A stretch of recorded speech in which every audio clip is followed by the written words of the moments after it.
I like this question. It's going to become more relevant over the next few months because I will be helping more people, as I promised a year and a half ago, to set up like online businesses. And this is a good basic question from that area. I have an answer for you. I'm not berating you. Everybody thinks like this. It is completely wrong. It is as redundant as focusing on what color your logo should be or what the name of your business is. Nobody gives a fuck. Not one single customer gives a flying fuck.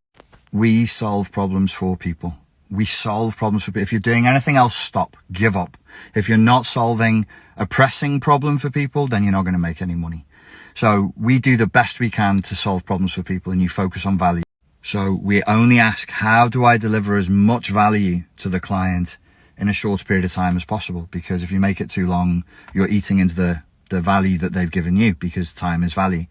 So you make it concise, but not shorter than concise. If you can deliver an entire course in 15 minutes, make it 15 minutes long. Don't pad it. If your course cannot be delivered in under 25 hours, my God, university courses go on for 3 years.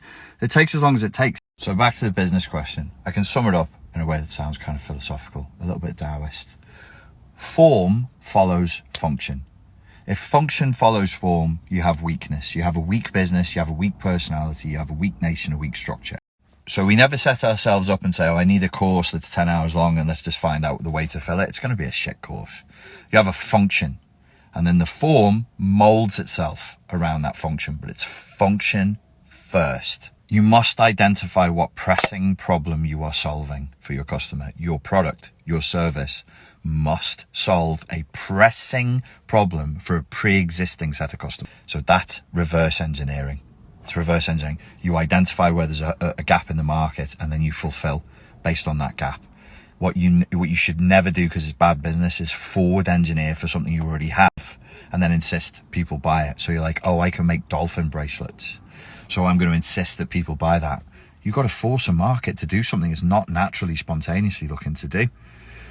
So you have to, that's forward engineering. So you take what you've got and then you try and sell it. It's weak as shit. Yes, you can identify examples where it's happened, but for every time it happens and it works, another 1,000 businesses just went down the toilet. They say that startups fail at a rate of 75%. That's utter fucking nonsense. 99.999% of startups are stillborn because they don't follow this simple rule. Reverse engineer. Find where the market is already hungry and then feed that hunger. That's what you got to do. Sorry for going on.